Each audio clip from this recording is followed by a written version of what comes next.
สามารถติดตามรับฟังรายการได้ทางสถานีวิทยุเพื่อการศึกษา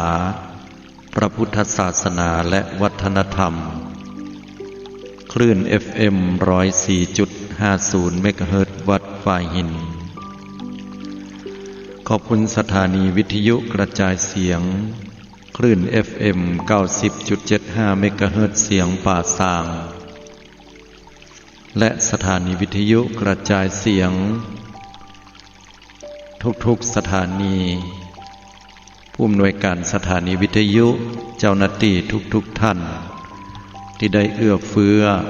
ส่งสัญญาณออกอากาศอยู่ณขณะนี้โดยท่านสามารถติดตามรับฟังรายการได้ทาง radio10.pratong.net โคร7382และโทรเข้ามาร่วมรายการช่วงท้ายๆของรายการได้ที่หมายเลขโทรศัพท์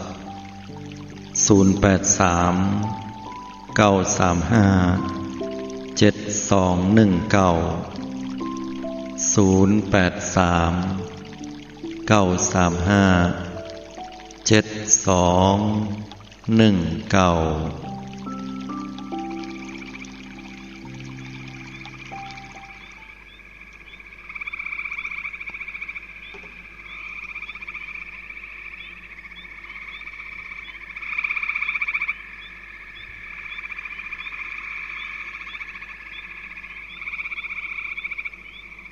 สาธุชนญาติโยมทุกท่านสัปดาห์ที่แล้วนั้นเราได้มาปะกันและมาอู้ถึงเรื่องราวที่องค์สมเด็จพระสัมมาสัมพุทธเจ้าได้ทรงอาศัยพระมหากรุณาธิคุณอย่างหาที่สุดบ่ได้เผยแผ่สัจธรรมให้บรรดาเทวดาและมนุษย์ทั้งหลายโดยเฉพาะเมื่อสัปดาห์ที่แล้วเป็นเรื่องราวที่ได้นำเอาเรื่องของทิศหกซึ่งองค์สมเด็จพระสัมมาสัมพุทธเจ้าได้ทรงแสดงธรรมนี้แด่สิงคาลกะมานพหรือสิงคาลกบุตรตอนนั้นสิงคาลกบุตรนั้นก็ได้ทำการไหว้ทิศทั้งหกตามคำสั่งของพ่อของแม่ต้นตระกูลบรรพบุรุษได้ฝากไว้ว่าไหว้ถึงทิศเบื้องหน้าเบื้องหลังทิศซ้ายทิศขวาทิศเบื้องล่างเบื้องบนมันก็เหมือนเปรียบไปก็เหมือนกับบ้านเฮาเนี่ยที่นับถือผีปูผีย่าปูแสะย่าแสะบรรพบุรุษผีป่าผีเขาผีไพรเพราะว่าเฮากลัวว่าสิ่งเหล่านี้นั่นอันเป็นสิ่งที่มองบ่หันพอบ่หันตั้งตาจะมีผลมีอิทธิพลอย่าให้เฮาเกิดตกคือตกจาเป็นสิ่งนั้นสิ่งนี้ไปบางครั้งเฮาก็มีความเชื่อในเรื่องของโชคชะตาราศีว่าปีนั้นปีชงปีนั้นบ่ชงปีนั้นจะต้องเป็นศัตรูกับปีนั้นปีนั้นยามนั้นเดือนนั้นเฮาจะมีเคราะห์เกณฑ์เวรอุบาทหรือบางครั้งเฮาก็กลัวว่าเทพเจ้าทั้งหลายจะมาดลบันดาลชีวิตบอกว่าจะทำให้เฮานั้นทุกข์ยากเข็ญใจหรือดลบันดาลให้เฮาได้มีความสุขสมปรารถนา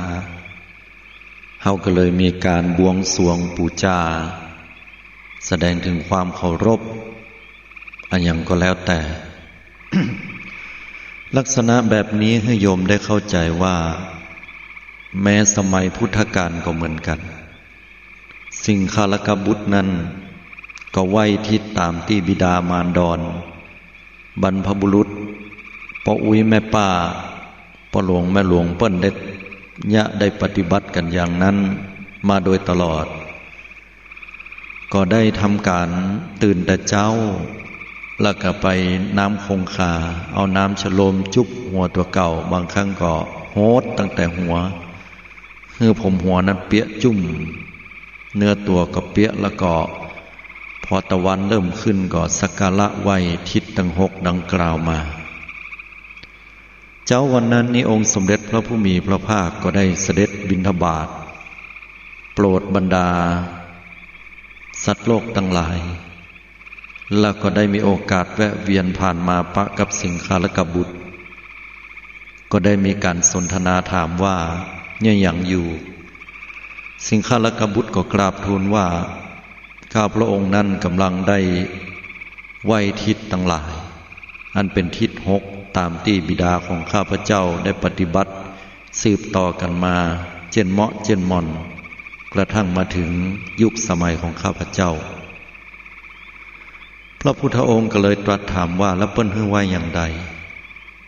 สิงคาลกบุตรก็อธิบายให้ฟังเป็นอย่างนี้อย่างนี้หลังจากที่องค์สมเด็จพระสัมมาสัมพุทธเจ้าได้สดับจบลงแล้วพระองค์ท่านก็เลยตรัสบอกไปว่า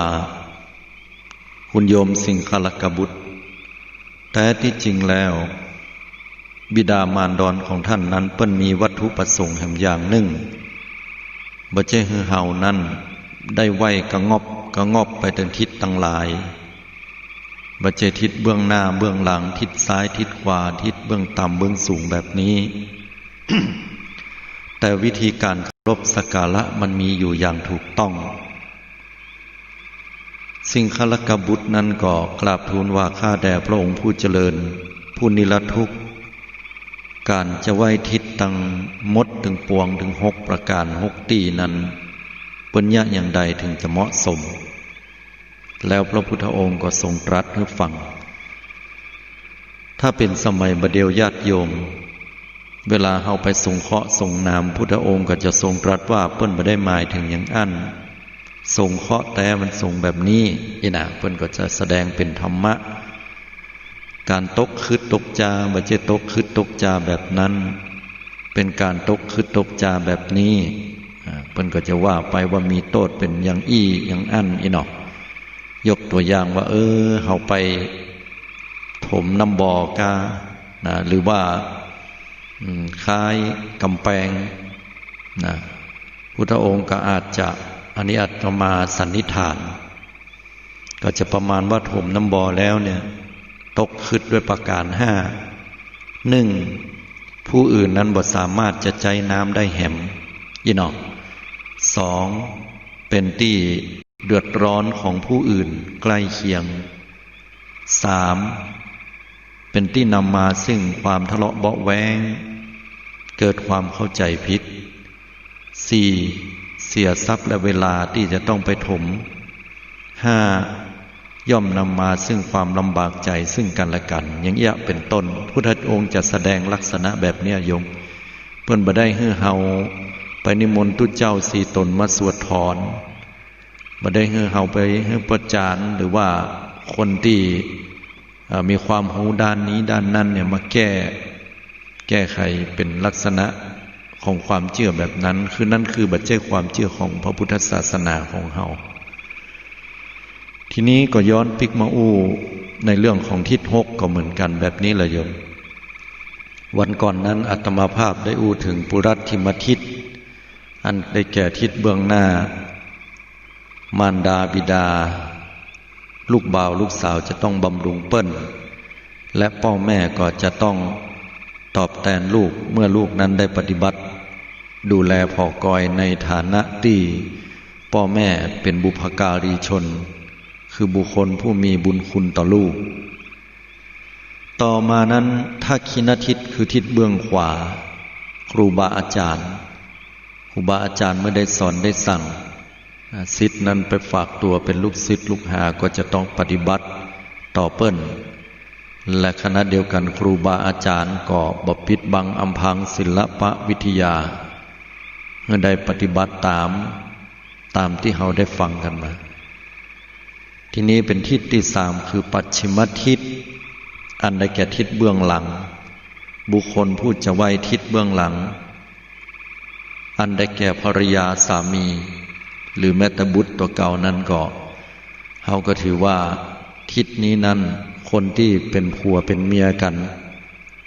ผัวจะต้องปฏิบัติต่อเมียอย่างใด เมียจะต้องปฏิบัติต่อผัวอย่างใดอันนี้ติดที่แล้วก็คือวันพุธที่แล้วเนี่ยฟังจบกันไปทีนี้มาอู้ถึงว่าวันพุธนี้เจ้านี้มันเป็นทิศที่สี่เปิ้นฮ้องว่าอุตรทิศอุตรทิศแปลว่าทิศเบื้องซ้ายอย่างเฮาเคยได้ยินคำว่าอุตระได้ยินศัพท์หนึ่งเนาะเพิ่นว่าอุตรวัฏพัตตสินแม่นละอุตรวัฏก็คือการเวียนซ้ายเฮามักจะใจกับการเวียนศพผู้เสียชีวิตมากกว่า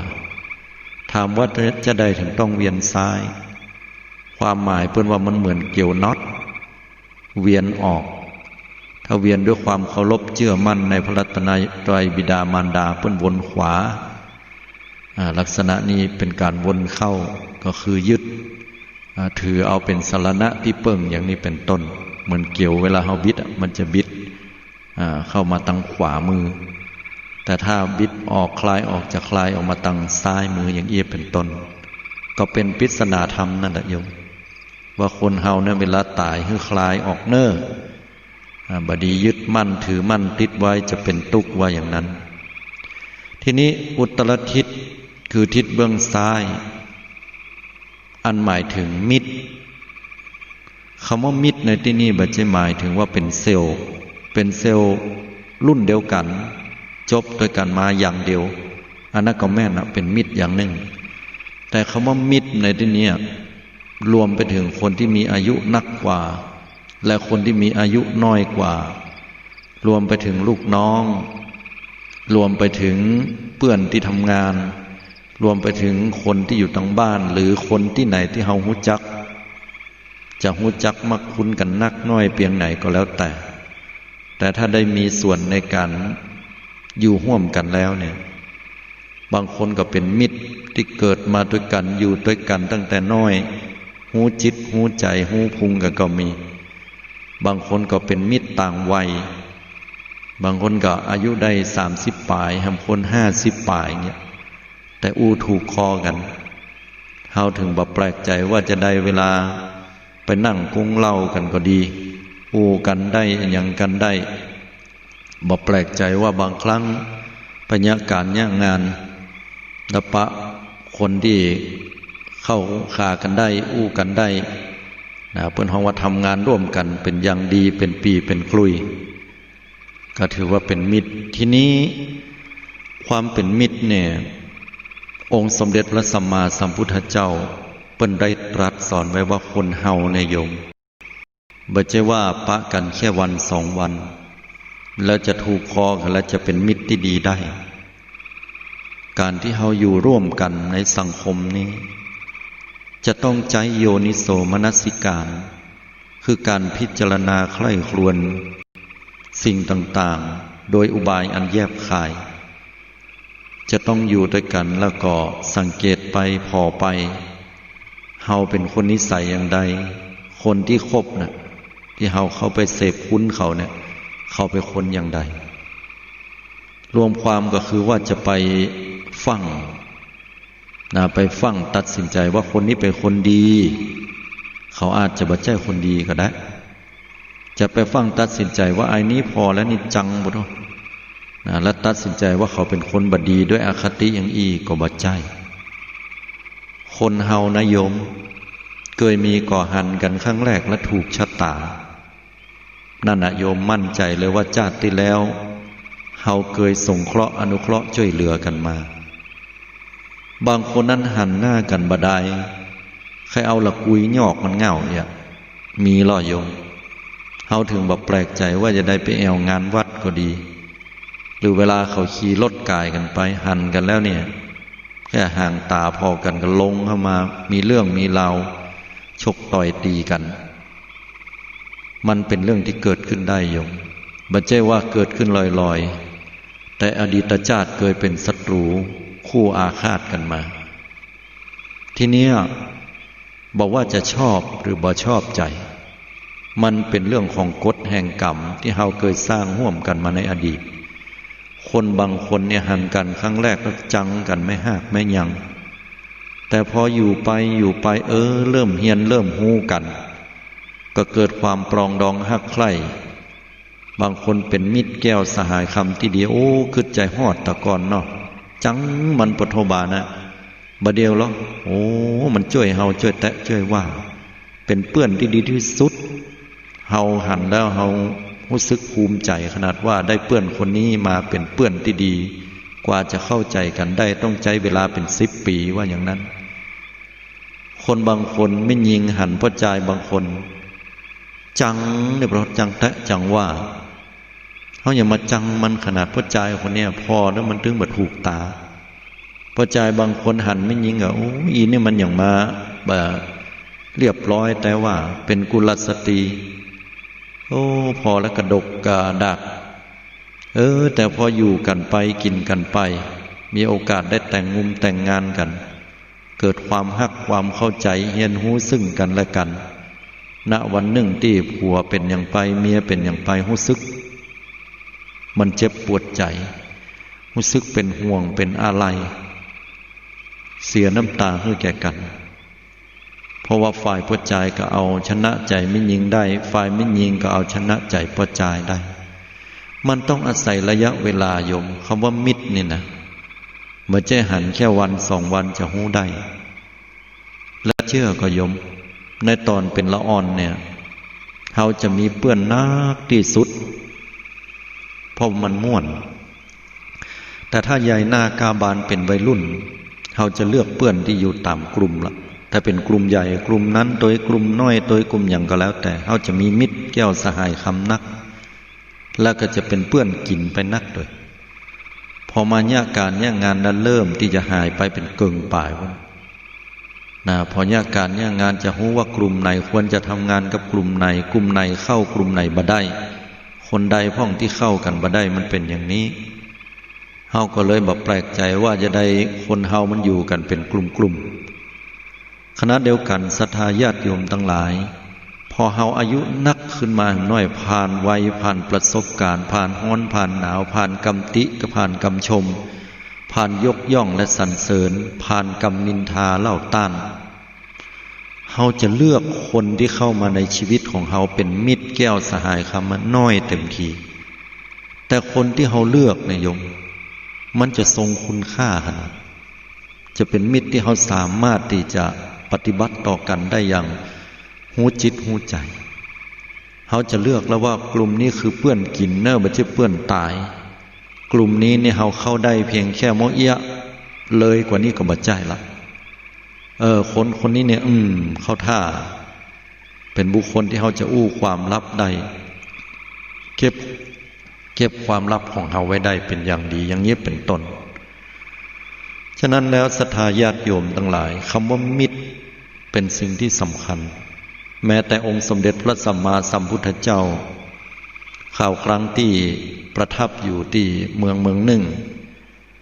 ก็ได้หันบรรดาพระสงฆ์องค์เจ้าแต่ละตนอันเป็นสาวกของพระองค์จับกลุ่มกันเดินจงกรมสนทนาธรรมพุทธองค์หันดังนั้นก็แย้มพระโอษฐ์คือยิ้มขึ้นทุกเจ้าทั้งหลายหันดังนั้นก็ถามพระองค์ว่าข้าแด่พระองค์ผู้เจริญพระองค์แย้มพระโอษฐ์ยี่หยังความหมายคือพุทธองค์ยิ้มยี่หยังอิตนอกพุทธองค์ก็ตรัสบอกว่าดูก่อนภิกษุทั้งหลายเธอทั้งหลายหันมหากัสสปะหันก็พร้อมกับตุเจ้าแห่งกลุ่มหนึ่งข้าแด่พระองค์ผู้เจริญหันพระเจ้าข้าหันอยู่พุ่นปืนก่อไม้ใกล้ป่านั่นละภิกษุทั้งหลายบุคคลกลุ่มนั้นเป็นบุคคลผู้ที่ตั้งอยู่ด้วยความบ่ประมาทชอบวัดปฏิบัติในการอยู่ป่าอยู่เขามีความมักน้อยสันโดษว่าอย่างนั้น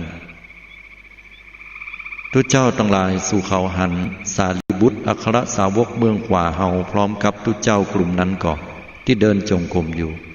หันพระเจ้าค่ะว่า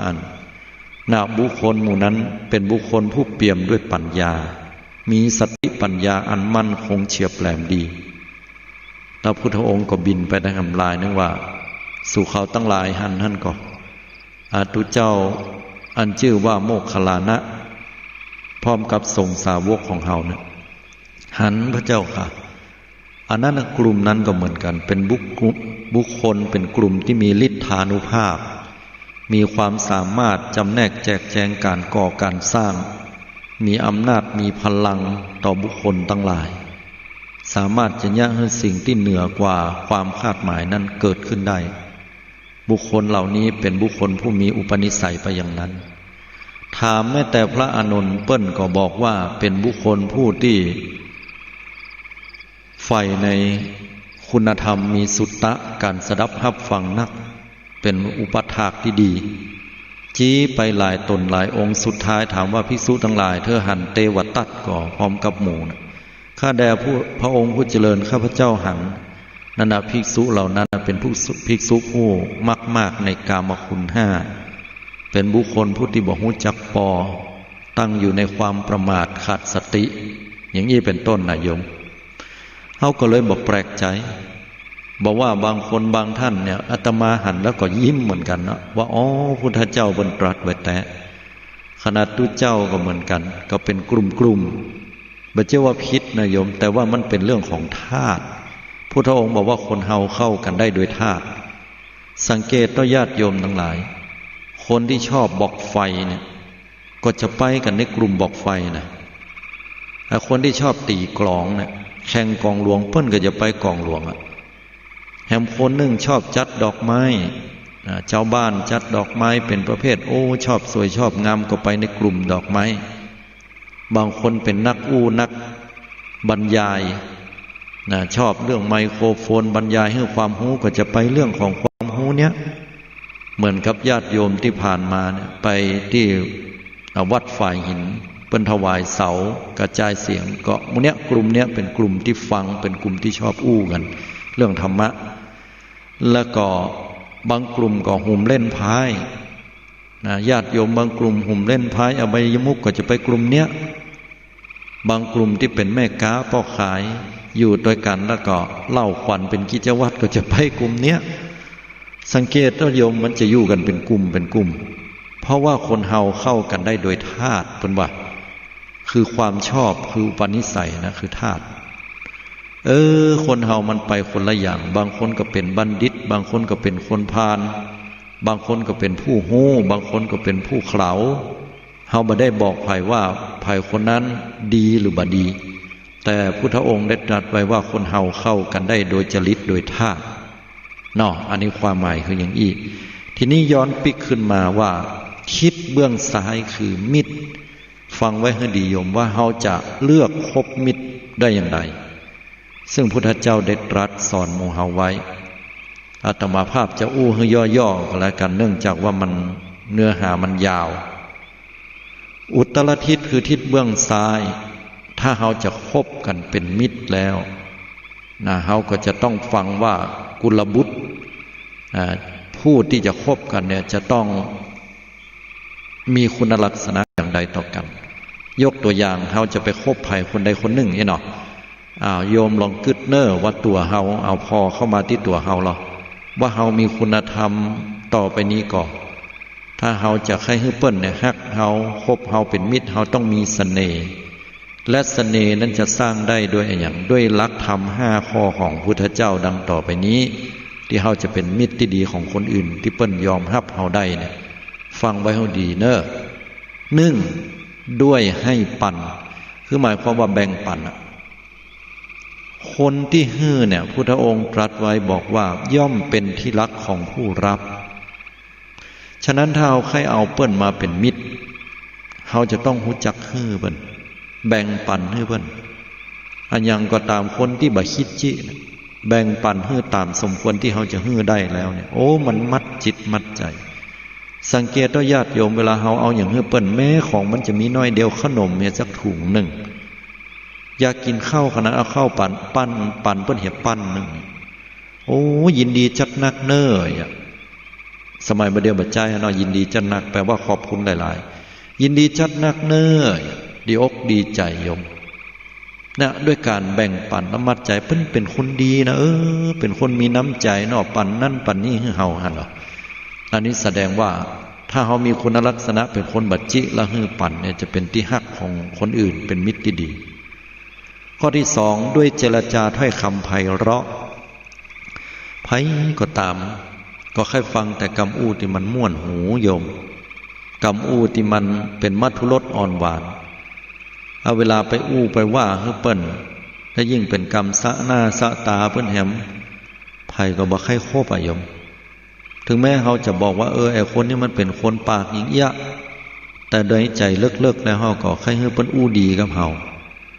มันก็จะมีเหมือนกันนะโยมว่าคนบางคนนี่เป็นควานพาซ่าแต่ว่าปากเป็นอั้นใจเปิ้นซื่อตรงอันนี้ก็เป็นแห่งกรณีหนึ่งแต่ถ้าจะฮื้อดีนะฝึกอู้กำอู้ที่ไพเราะอ่อนหวานและจริงใจเพราะคนบางคนนั้นอู้ม่วนจาหวานแต่ว่าบ่มีความจริงใจก็มีอันนี้เดี๋ยวว่ากันแห่งกรรมข้อที่สามถ้าจะเป็นมิตรที่ดีต่อผู้อื่นนั้นเราจะต้องประพฤติประโยชน์ต่อเขาอย่างที่เป็นประโยชน์ที่ดีเนี่ยเราจะต้องช่วย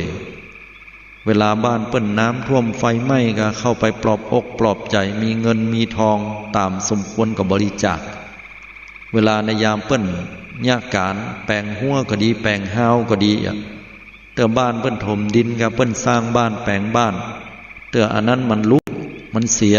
ก็บอกกันช่วยกันบักกึดเงินทองบักกึดกล้ามือไปช่วยเอามือกันเนี่ยบัดเดียวมันหายากเปิ้นฮ้องว่าประพฤติประโยชน์บ้านนั้นมีงานศพกึดอย่างบ่ออกลูกตัวเก่าตายกึดบ่ออกแม่ตายพ่อตายญาติพี่น้องตายเข้าไปช่วยเพิ่นลุบลับเนี่ยคือประพฤติประโยชน์โยม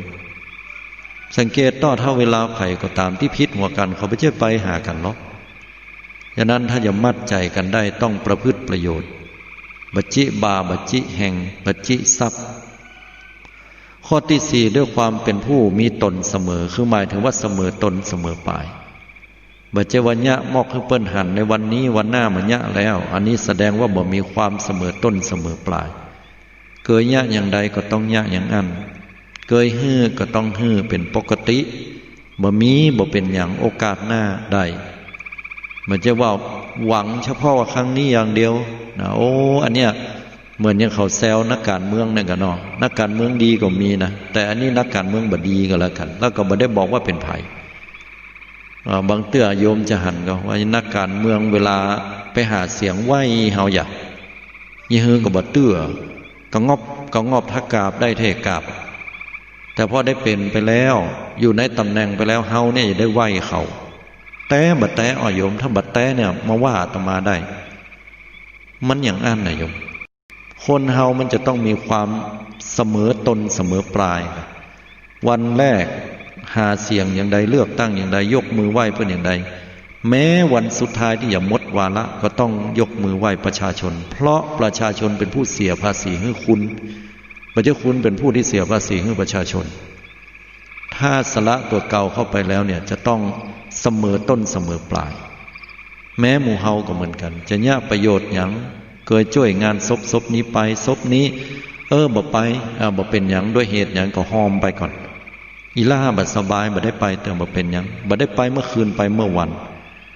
ติดงานนิคมการทำงานนั้นงานนี้เมื่อคืนไปช่วยเพิ่นยกห้างด่าก็ยังดีกว่าบ่ไปเลยอันเนี้ยเพิ่นว่าด้วยความเป็นคนเสมอต้นเสมอปลายข้อที่ห้าถ้าเขาจะเป็นมิตรที่ดีของผู้อื่นด้วยบักแกล้งกล่าวให้ขาดจากความเป็นจริงแปลง่ายๆก็คือว่าบักแปลงกรรมใส่เปิ้นนั่นน่ะคนเฮามันแปลกอยู่เวลาอยู่ด้วยกันเนี่ยอู้ดีเนอะพอเวลารับถังแล้วตั้งนินทาว่าให้กันละหยับอันนี้เป็นลักษณะของมิตรที่บ่ดีแต่ถ้าจะเป็นมิตรแก้วสหายคำที่ดีคนยอมรับผู้อื่นจะฮักเฮาเป็นมิตรแต่จะต้องอู้แต่กรรมสัจจริงและเป็นกรรมที่ดีงามเนาะทีนี้มาพอแยกย่อยออกมาว่าทิศเบื้องซ้ายมิตรเนี่ยแต่ละข้อที่เป็นอันมิตรที่ดีเนี่ยนะจะด้วยอย่างใดก็แล้วแต่เฮาก็จะมาพอกันโดยว่ามันเป็นลักษณะแบบไหนมิตรแต่ละอย่างนั้นก็บ่เหมือนกันศรัทธาญาติโยมเนาะเฮามาพอกันในส่วนของความเป็นจริงว่าเมื่อมิตรได้รับการอนุเคราะห์สงเคราะห์แล้วก็จะต้อง ได้อนุเคราะห์สงเคราะห์กลับคืนความหมายก็คือว่าถ้าเฮาเนี่ยเป็นคนอย่างใดปฏิบัติตัวอย่างใดแล้วก็คนที่ปฏิบัติตอบเฮาเนี่ยเขาก็จะต้องปฏิบัติตามแนวนี้ยกตัวอย่างเอาง่ายๆกึศง่ายเอาอย่างโยมก็แล้วกันถ้าโยมปฏิบัติมาตามที่จะต้องได้ปฏิบัติหลัก5ประการตะกี้ต่ออาตมาอีเนาะมันหันภาพง่ายดีเนาะอาตมาก็จะต้องปฏิบัติตอบต่อโยมเนี่ย5ประการดังต่อไปนี้ฟังไว้ให้ดีนะก็คือว่ารักษามิตรผู้ประมาทแล้วคือหมายความว่าโยมประมาทแล้วประมาทอย่างใดเฮาก็เตือนอีน่ะอย่างสมมติอาตมาเป็นเจ้าบ้านอีเนาะคิงไปยะอันน่ะบ่ไปหั่นน่ะบ่ได้นะเฮ้ยดีบ่ดีนะเพิ่นจะไหมหัวนะเพิ่นจะยับหัวนะหาได้ยินมาว่าอย่างอีน่ะอันนี้เตือนกันเพราะว่าเปื้อนประมาทแล้วหรอบานี้คิมแบบขี่รถไปนี่บัดระวังเนี่ยเอาขาตั้งขึ้นเนี่ยกะบักขึ้นเนี่ยระวังเนี่ยเวลาคิมกับแซงเนี่ยมันเต้ากำหนึ่งมันดีดปิกเนี่ยดีบดีรถสวนมาเนี่ยตายนะมึงต้องระมัดระวังนะอย่าป้องกันเปื้อนผู้ประมาทแล้วจะไปใจนักลำไปเฮ้ยพอล้อใจเงินบาเดียวมันเขียมนะเอาสตังไปเล่นน่ะเสียดายสตังเก็บสตังไว้ให้พ่องได้เฮ้ยนี่นะอันนี้รักษามิตรผู้ประมาทแล้วเตือนกันอย่างนี้เป็นต้นข้อที่2รักษาทรัพย์ของมิตรผู้ประมาทแล้วคือหมายความว่าทรัพย์สินสิ่งของยกตัวอย่างเช่นว่าเปื้อนเฮาเนี่ยอยู่บ้านแล้วไปเนี่ยการเข้าไปอยู่บ้านเพราะเขาไปอยู่บ้านระหว่างนั้นอาจจะมีขโมยขโจรเข้ามามันไม่ได้ปิดบ้านลืมปิดเตาแก๊สพวกนี้เฮาก็จะไปปิดหัวบ้านก้องไว้เหี้ยปิดแก๊สเหี้ยเตื้อเปิดหน้าต่างไว้นี่เปิดหน้าต่างไว้เหี้ยไปงับหน้าต่างปิดหน้าต่างกลัวขโมยขโจรจะเข้าเปิ้นฮ้องว่ารักษาทรัพย์ของมิตรผู้ประมาทแล้วก็คือชราใจเผื่อไว้สักหลังเตื้อก่อตากผ้าละไว้ฝนจะมาแล้วกู้ผ้าเก็บผ้าร้อนผ้าเอาไปไว้เนี่ยรักษาทรัพย์ของมิตรผู้ประมาทแล้วเป็นเปื้อนที่ดีสังเกตนะโยมบ้านเฮาไผมีนะตัวเฮาเนี่ยมิตรแก้วสหายคำบ้านข้างบ้านเฮาเนี่ยมีก่อแบบเนี้ยน่าแสดงว่าเขาเป็นมิตรที่ดีของเฮาข้อที่3เมื่อมีภัยเอาเป็นที่เปิ้งพำนักได้ยามที่มีความทุกข์ความยากสังเกตก็ญาติโยมทั้งหลายมันมีนายกตัวอย่างเช่นว่าผัวเมียมันพิษหัวกันนะพิษหัวกันเนี่ยผัวเมาเหล้าจะเอามีดเนี่ยบักคอเมียจะฆ่าจะแกล้งกันฝ่ายไม่ยิงเนี่ยล่นหนีซดหนีเอาไหนบ่ได้ไหนซดเข้าบ้านมาฝ่ายพระจายมันซ้อหามป้าเนาะดักไว้ก่อนมึงบัดถ้าไปไหนแต่อยู่นี่บอกว่าอยู่นี่ดักเงียบมันถึงบ่เข้ามาบ้านนี้รอให้มันหายมันสั่งก่อนก็ดีจะไปว่ามันบ่เดียวมันบ่ฮู้เรื่องเนี่ยมีภัยก็เอาเป็นที่พึ่งพำนักได้น้ำท่วมแต่ราคาน้ำท่วมจะยิ่งได้ดีอาหารการกินก็บ่มีนะเฮาก็ทำเป็นข้าวกล่องเป็นเงินเป็นทองไปเยียวไปยาเมื่อมีภัยเอาเป็นที่พึ่งพำนักได้ไฟไหม้เราไปก่อนก็ไปซับน้ำตาเพิ่นก็ไปอันเนี้ยเปิ้นฮ้องว่าเมื่อมีภัยเอาเป็นที่เปิ้งได้คุณลักษณะของมิตรที่ดีที่ทำตอบข้อที่4บัลละทิ้งในยามวิบัติคือหมายความว่าคนบางคนเนี่ยคนเฮาชีวิตมันมีขึ้นมีลงเนาะยามเพิ่นร่ำรวยนี่มิตรแก้วสหายคำเนี่ยมันนักแต่นายมหันกันกูวันอาตมานี่สลดใจว่าคนเฮามิตรแท้เนี่ยมันหายากบ่ต้องเอาอย่างถูกหวยรางวัลที่1ไป3 ล้าน6 ล้านยิ่งเป็นแจ็คพอตตะกอนเนี่ยญาติโยมได้กันเป็น10เป็น20 ล้าน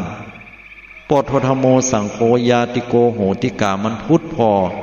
มันลูกไหนมาล้ำเหลือพอยังพี่น้องมาหลายเฮ็ดพี่น้องมาหลายนี่มันมาหลายแต่นะโยมมันออกเตื้อมันออกนักแต่มันเป็นปิดถึงมวลมันบ่จะกินแล้วนี่มีความสุขกินแล้วก็ตายอย่างเพิ่นว่ามันก็ถ้าอย่างอ่านเหมือนเฮ็ดพี่น้องมาหลายมันมาแต่นะโยมมันลุกไหนมากันก็บ่ฮู้แล้วมันจะมาเล่าเอาความหลังให้เราฟังสมัยก่อนน้อยนะถ้าได้สมัยก่อนยาวละเดี๋ยวมันอู้ยาวสุดท้าย ว่าดีว่าแต่นะบัดเดี๋ยวนี้กระตุกขนาดขอยืมตังค์หน่อยนะยืมตังค์นะโยมแล้วยืมหายเจ้าเตอะคนถูกรางวัลเนี่ยมันได้ตังค์คืนจำเป็นที่จะต้องบอกคิดจิง่าวคิดจิใบคิดจิบอดเนี่ยได้กึดก่อนในยามที่เปิ้นบ่ถูกหวยแล้วสู่เขาอยู่ไหนมันแต้นะโยมนั่นมันเป็นธรรมชาติอันตัวสัจธรรมชีวิตแต่นะคนเฮาเนี่ยยามเวลาเปิ้นมีก็เข้าหายามเวลาบ่มีจะไปละเปิ้นกันคนเฮามันมีอุปนิสัยอยู่อย่างหนึ่งเวลาเปิ้นบ่มีแล้วดูถูกเปิ้นปลายบ่ปอก็ละก็ขว้างปล่อยให้ลำบากทุกข์ยากเข็ญใจอย่างนั้นเนี่ยจะไปละกันในยามวิบากในยามวิบัติ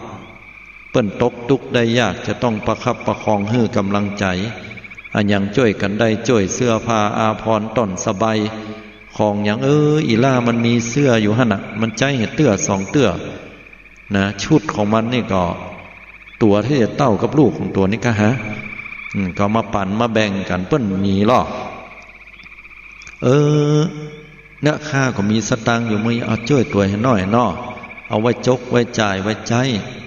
อย่าใดก็ประหยัดให้พ่องเน้อก้อยกินก้อยอยู่แฮมน้อยนี่ก็ถ้าจะดีขึ้นมาคนเฮามันบ่แน่โยมไปละกันจาบดีวันนี้เปิ้นทุกข์เปิ้นยาก10 ปี20 ปีไปหน้าเปิ้นอาจจะร่ำจะรวยได้ด้วยหยาดเหงื่อเปิ้นต่อให้หยาดเหงื่อเปิ้นแปลเป็นต้นทุนส่งลูกส่งเต้าเปิ้นเหียนวันนี้เปิ้นทุกข์วันหน้าเปิ้นอาจจะได้เป็นเศรษฐีเพราะลูกเต้าเปิ้นได้ดีก็ได้หรอกมีหลายต่อหลายคนโยมก็เหมือนกันไม่ใช่การลองคิดถึงตัวเก่าแล้วแต่ก่อนเขาดูถูกประมาทดูแคลนเขาจะตายบัดเดียวลูกเต้าเหล่าหลานเขาเป็นดียฮือก็บ่เตื้อแต่บัดแต่โยมเนี่ยสังคมนี่มันจอมปลอมแบบเนี้ยหันแล้วนี่มันเบื่อเหมือนกันนะแต่ก็กึดปรงเห็นว่ามันเป็นธรรมชาติของกิเลสคนมีกิเลสอย่างมนุษย์คนเฮานี่แหละเพราะฉะนั้นมิตรที่ดีเนี่ยจะต้องตอบแทนด้วยการที่บรรละกันในยามวิบัติและข้อที่5นับถือตลอดถึงวงของมิตร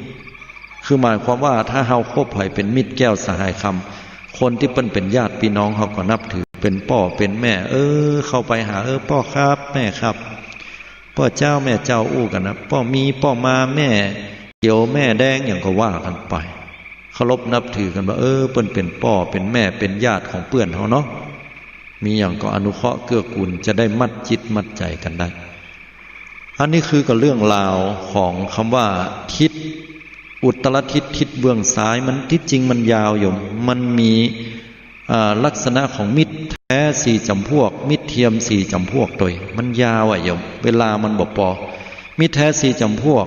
ก็มี1มิตรมีอุปการะ2มิตรร่วมสุขร่วมทุกข์3มิตรแนะประโยชน์4มิตรมีความฮักความใคร่ต่อกันคณะเดียวกันเพิ่นก็มีคำอธิบายยาวไปครับละปายบ่พอเพิ่นก็บอกว่ามิตรเทียมคนที่บ่ใช่มิตรแต่ก็มีลักษณะ4 ประการคือ1เป็นคนชอบปอกลอกหวังจะเอาแต่ฝ่ายเดียวนั่นน่ะ2เป็นคนดีแต่อู้ดีแต่ว่าเนี่ยอย่างบ่เป็นประโยชน์จะน่ากับเฮาบางบางครั้งก็ส่งข้อในสิ่งที่บ่ใจเป็นประโยชน์กับเฮาเนี่ยแล้วก็อ้างเอาแต่ก่อนนะอย่างอั้นอย่างอี้เหมือนกับว่าเฮาเนี่ยจะลืมบุญคุณทวงบุญคุณนี่ก็มี3เป็นคนหัวประจบนี่เวลาเปื้อนว่าอย่างถูกก็ตามผิดก็ตามมันก็ว่าตามเปื้อนนั่นเนาะบ่คัดใจฟังดูดีนะแต่ว่ามันเป็นผลเสียต่อเฮา4คนชักชวนปาไปในทางชิบหายอันนี้ก็เป็นเหตุทำให้เฮานั้นมีผลเสียต่อคุณภาพชีวิตของเฮาการดำรงชีวิตส่วนมิตรแต่มี4 จำพวกดังกล่าวมานั่นก็ครบมิตรที่มีอุปการะช่วยเหลือเกื้อกูลกันมาโดยตลอดมิตรร่วมสุขร่วมทุกข์ยามสุขตัวยกันยามทุกตัวยกันเก็บความลับของเพื่อนไว้บ่ละทิ้งกันในยามวิบัติมิตรแนะประโยชน์อันนี้ดีเน้ออันนี้บ่ดีบางเตื้อก็ฟังเปื้อนแห่พ่องจะไปโคดจะไปเอาทิฏฐิตัวเก่านักเปื้อนเตือนก็ฟังกันอันนี้ดีนะคิดไปตัวกันหาได้งานใหม่คิดไปช่วยหาเนาะแล้วก็มิตรมีความฮักใคร่เอ็นดูต่อกันมีน้ำจิตน้ำใจส่งเสริมเกื้อกูลต่อกันอันนี้คือลักษณะมิตรที่ดีงาม สรุปก็คือพุทธองค์ได้ตรัสสอนหมู่เฮาว่ามิตรมีอยู่สองจำพวกถ้าย่อลงมาสรุปลงมาคือมิตรที่เป็นมิตรแท้มิตรแก้วสหายคำที่ดีและมิตรที่ปฏิรูปคือมิตรบดีมิตรเทียมมิตรที่มันจอมปลอมฉะนั้นเฮาก็แยงเอาเนื้อญาติโยมเขาว่าแยงในตังเหนือแปลว่าพิจารณาเอาพอเอาเตอะว่าไผ่จะเป็นมิตรแก้วสหายคำเฮาได้ก็คบคนนั้นคนที่เฮาคบได้สนิทใจก็พร้อมที่เฮาจะเอาเรื่องราวที่มันคำอกคำใจของเฮาเนี่ยไปอู้ให้เขาฟังเขาจะเก็บความลับเฮาได้ก่อนถ้าเก็บมาได้หัวนี่เลิกโยมนะคบได้ระดับไหนปานกลางนะคบมอกผิวเผินกันอันนี้ก็อยู่ที่ตัวของเฮาคนเดียวเนอะโยมเนอะฉะนั้นแล้วถ้าอาตมาเฮื่อแง่คิดไว้น้อยเดียวก่อนจะจบการบรรยายตัวนี้ว่าถ้าเฮาแค่ได้เปื้อนดีมิตรดีสหายคำดีเฮาจะต้องดีต่อเขาก่อนจะต้องดีต่อเปิ้นก่อนจะไปหวังให้เปิ้นมาดีกับเฮาก่อนอันนี้เป็นลักษณะที่เป็นไปได้ยากหรือเป็นไปได้แต่ว่าเฮาก็จะต้องปฏิบัติต่อเปิ้นให้ถูกต้องปฏิบัติต่อเปิ้นให้ดีงามเหมือนที่กล่าวมาแล้วนั้นแล้วเฮาก็จะได้มิตรแก้วสหายคำที่ดีเนาะบ่ต้องหวังว่าจะต้องให้เปิ้นได้มาดีต่อเฮาก่อนเฮาดีกับเปิ้นก่อนดีกว่าอย่างน้อยที่สุดก็แบ่งก็ปันเปิ้นอู้เปิ้นดีๆแล้วเดี๋ยวมัดใจกันได้เดี๋ยวมันตึงโตยมาถึงหมดนะคนเฮาบ่จะได้อยู่โลกใบนี้คนเดียวสังคมนี้เป็นมนุษย์คนเฮาเนี่ยเป็นสัตว์สังคมเพิ่นว่าจะต้องอยู่รวมกันต้องมีการอู้การจาต้องมีการสนทนาอยู่ด้วยกันนี่เป็นธรรมชาติของมนุษย์คนเฮาเอาละวันนี้ได้อู้เรื่องราวของมิตรมาเรียบร้อยแล้วโดนใจแผ่ห้อง ว่ามันแต่เฮ้ยน่ะท่านอาจารย์นั้นอะไรฟังพอได้หนูมันถึงแม่นเฮ็ดแต่ไอ้น่ะแต่บ่แต่บ่ฮู้ว่าน้อยโยมโทรเข้ามาได้0839357219อาตมาภาพจัดรายการเนี่ยก็ช่วงเวลามาเจ้า5 นาฬิกาถึง6 นาฬิกาเป็นเวลา1 ชั่วโมงกู้วันพุธนะเฉพาะวันพุธวันเดียวจะได้ก็โทรกันเข้ามาเนาะวันก่อนนี้เฮาปะกันที่วัดฝ่ายหินไผ่ไปพ้องญาติโยมทั้งหลายก็จะได้ปะกันที่ห้านก็นึกว่าท่านนั้นอะไรเนี่ยโอ้เท่าขนาดนี้หรอท่านพระครูวิสิทธิ์ศิลาภรณ์ว่าฟังเสียงนี้เท่าได้ แต่นะครับหลวงพ่อผมก็ว่านะครับว่าเสียงผมเท่าแต่มาพอตัวนุ่มอยู่เฮ้ยนะยังแควนหน่อยบ่ใช่ว่าพอตัวแล้วนะเท่าโดยนี่บ่ใช่แต่ท่านพระครูนี่เปิ้นคงเส้นคงวาอยู่ก็น่าเลื่อมใสศรัทธาดูแล้วเปิ้นก็บ่แก้เนาะให้เฮานี่เสียงมันถึงเท่าสุดๆ7585เนาะเจริญปอนโยมเจ้าพระเจ้าท่านพระครูโทรมาจากทางใดเนี่ยปากล้วยสุพรรณเจ้าปากล้วยสุพรรณวันนั้นเจ้าวันนั้นบ่ได้ไปเจ้าฟังท่านเขาว่าแล้วก็เลยโยบะท่านเขาถึงเป็นปิดนี่นะโอ้ดีได้ยินเสียงอาตมาด้วยกันได้ยินเสียงโอ้จะได้บ่ได้ไปเดี๋ยวโอกาสหน้าเนาะเจ้าดูใจยังมีพวกดีละถึงแม้ว่าเขาบ่ได้ไปแต่ก็รำลึกถึงเนาะร่วมทำบุญตามเหตุตามปัจจัยฮะแม่ก็นั่งไว้น่ะจ้ะที่พี่โจเปิดไว้ก็เวียนเนี่ยล่ะก็บ้านน่ะดีละจนจบบ่ล่ะอนุโมทนาในวิริยะความเปลี่ยนตัวนิยมเจ้าดีแล้วโอกาสหน้าบ้านใดก็เจ้าวันหวาน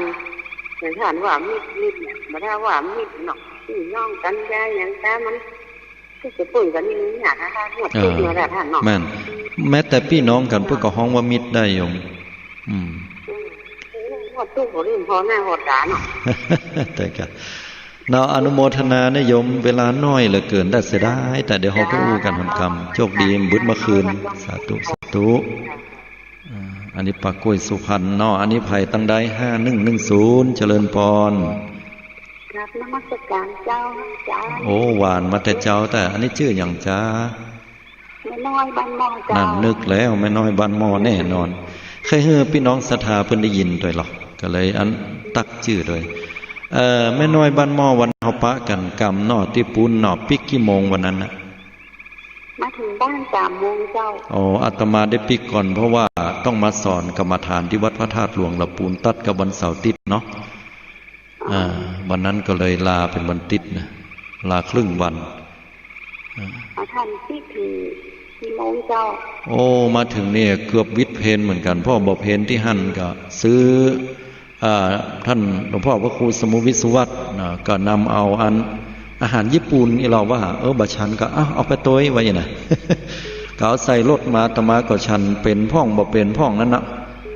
ก็เปิ้นเอาอะไรอย่างมาห่อกันนั่นน่ะนั่นน่ะแล้วก็ชันไปตามนั้นน่ะก็แก้นพ่องเอาน้ำพ่องก็โยมอันแม่เปิ้นไปถวายการกันโลแล้วว่าอันท่านถ้าอยากบาตันได้สั่นเข้าเนี่ยกล้าอย่ายุ่งเหตุเขาก็นั่งสั่นกินเข้ากันกินดุ่มฮะเจ้าก็อนุโมทนาที่ได้ไปเนาะบางเทื่อมันก็โอกาสได้ปะกันน้อยแต่บ่เป็นอย่างปีหน้าเชื่อว่าเพิ่นก็คงจะมีกิจกรรมดีๆให้เฮาได้ปะกันเนาะโอกาสหน้าเนาะอนุโมทนาถูกใจเนาะอนุโมทนาขอบคุณเจ้ากราบนมัสการเจ้าสาธุเจริญพรแม่น้อยบ้านหมอ8948เจริญพรโยมฮัลโหลบ่ได้ยินนะฮะบ่ได้ยินเอาเสียงเสียงมาเข้ารถเสียงมาเข้าเสียงบ่เท่าอ่ะตัวเขาที่มาเข้าอ๋อก็เนื้อเสียงบ่เท่าแล้วตัวเท่าไอ้บ่ใช่อ่ะมาเข้าเสียงเป็นเย็นในธรรมะโนสาธุอนุโมทนาด้วยรับวัดดีใจเนาะเจ้าอันทุกคนทุกคนว่าทำได้ถึงที่สบายใจนะดีละกำลังใจนะจ๊ะสาธุเหมือนกันนะโยมเจริญพรเนาะเวลามีน้อยแต่ต้องขออภัยตัวเนาะ1287เจริญพรฮัลโหลเดียวกันเด้อฮัลโหลตั้งใจน้อยแต่ขยอมอ่ะเจ้าสันทรายน้อยสันขยอมชื่ออย่างชื่อแม่จันทราเจ้าแม่จันทราสุริยันจันทราน่ะกับเพลงนั้นเหรอเจ้าฟังขึ้นวัดไฟเห็นนะเจ้าอ๋อดีอนุโมทนาเสียงท่านน้อยเสียงนี่มันบัดใจเท่าไหร่เจ้าเสียงทุ่มเสียงม่วนเจ้าอ๋อเสียงแต่บ่เคยหันตัวท่านซ่าเตือเจ้าน้ำหนัก100 ปลายอันยมโอ้ท่านวันที่ไปวัดไฟเห็นก็ได้ไปก็เปิดกิจกรรมหาเจ้าพังห้ายพังเบื่อหน้าตาตะมาพออย่างผู้พามชูโชคกันหนึ่งเจ้าเจ้าฟังอยู่นะเจ้าฟังกุศลกุองค์ค่ะเจ้าดีละโยมขอให้มีธรรมะเนาะบอกว่าจะจะเป็นรูปลักษณะหน้าตาอย่างใดอันนั้นบัดสำคัญมันเป็นแค่รูปธรรมนามธรรมขอให้ยึดในธรรมะของพุทธเจ้าเนอะเจริญพรเนาะสาธุนะวันหน้าก็มีโอกาสก็ได้ป้าโยมนะเจ้าเนาะมาแอวหนองเงือกเพื่อก็ได้นะเจ้าอยู่ตำใดในเจ้าอำเภอปัดสางโยมมาตังเส้นดอยติถ้ามาง่ายนะโยมมาตังถ้าโยมมาตังอันเส้นดอยติตีเพนาตีสายไปลำปางนี่นะพาตังดอยติเราจะเข้ามาในตัวเมืองลำพูนระหว่างทางนั้นมันจะมีทางซ้ายมือป้ายใหญ่ๆสีเขียวเลยเขียนว่าไปอำเภอปัดสางโยมก็มาเส้นนั้นมายาวมาเรื่อยๆเลยแล้วก็มาถึงสี่แยกสปุงสี่แยกสปุงแล้วโยมก็ขี่ตรงมาแห่งซ้ายมือมันจะไปพระบาทตากผ้าขวามือเข้าเวียงซื่อมาแห่มประมาณสักราวๆ3 กิโลนี่ก็จะป้ายใหญ่เลยว่าบ้านหนองเงือกแต่ก็ผ่านอยู่เจ้าผ่านแต่เคยได้แวะซะเตือเจ้าเข้ามาเตะหมู่บ้านเพิ่นเป็นต้นแบบของฝ้ายงามหนองเงือกเพิ่นว่าอย่างนี้นะต้นแบบลายเจ้าสาธุอนุโมทนาเหมือนกันเนอะโยมเจริญพรสาธุมาแอวก็ได้ดูตั้งนั่งอู้กันได้เพราะว่านี่เวลาน้อยเนาะ4092เจริญพรโยม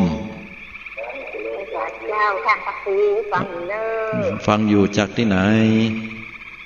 จากใจสถานเจดีย์9 ยอดเจ้าใจสถานเจดีย์9 ยอดวันนั้นไปก็จะเป็นไงครับ บ่ได้ไปสักกรรมนี่วัดไฟหินโยมอ๋อบ่ยังไงบ่ได้ไปปุณสกรรมบ่เป็นหยังโยมบ่เป็นหยังฟังรายการอาตมาตลอดเนาะเจ้าฟังตลอดเนอะท่านพระครูชัดเจนดีเนอะสาธุโมทนาเนาะเจ้าไว้เจ้าอันนี้ก็ตั้งเจดีย์3ยอด9871เจริญพรโยมไม่ได้เจอกันเลยมาสายเจอสิไปว่าไปช่วงบ่ายมันก็โยมไปเลยไปช่วงเช้าเลยแต่ผู้ใจสาวแหละได้ยินเขาบอกฟังว่าเดี๋ยวคุณโยมก็จะมากันตอนบ่ายเพิ่นเนี่ยได้ยินว่าเนี่ยบ่หันฮะบ่ใช่เพิ่นจะฮู้ตอนบ่ายเพิ่นจะฮู้ตอนบ่ายเนาะอาตมาก็นึกว่าอันโยมเพิ่นบอกว่าเดี๋ยวคุณโยมนักจัดรายการนะท่านนั้นที่จังโทรมาดีๆเพิ่นจะมาตอนบ่ายไว้อีโลอาตมาว่าอันบ่ได้ปะกันนะจะปิกก่อนละไว้อันน่ะเอาไปก็บอกมันสักไปบ่ถึง8 โมงอ่ะไปถึงพุทธอ่ะที่วัดป่าค่ะพอต้นไปด้วยท่านหันป้ายทำว่าใครเสียหรือเปล่าหันนั่นแหละต้นไปมี2 ต้นอนุโมทนาตัวเป็นบุญกุศลเนาะเดี๋ยวเอาอีน่ะเดี๋ยวแหมเมื่อคืนก็โทรมาแหมกรรมนะโยมน่าต้องขออภัยด้วยเวลาหมดไปละสาธุนะเจริญพรนะคุณโยมดีเจนะสาธุเดี๋ยวตอนเมื่อคืนอู้กันใหม่นะเวลามันสั้นมันน้อยได้อู้กันก็ม่วนไปเนาะญาติโยมทั้งหลายจะได้ก็ยึดเอาธรรมะก็เป็นหลักนำตั้งใจของเฮาแสงสว่างธรรมอันงดงามเหลือเกินอนุโมทนาผู้ร่วมทำบุญเนาะทำบุญสร้างกุศลให้ใจเฮามันผ่องใสนะโยมนะแห่งบุญเมื่อคืนนะปกติอาตมาก็ตอนกลางคืนมันจะมักจะมีเหตุนะสัปดาห์ที่แล้วก็มีงานขาวดำต้องเต้เนาะแต่ก็แต่คืนนี้นี่แน่นอนเลยนะ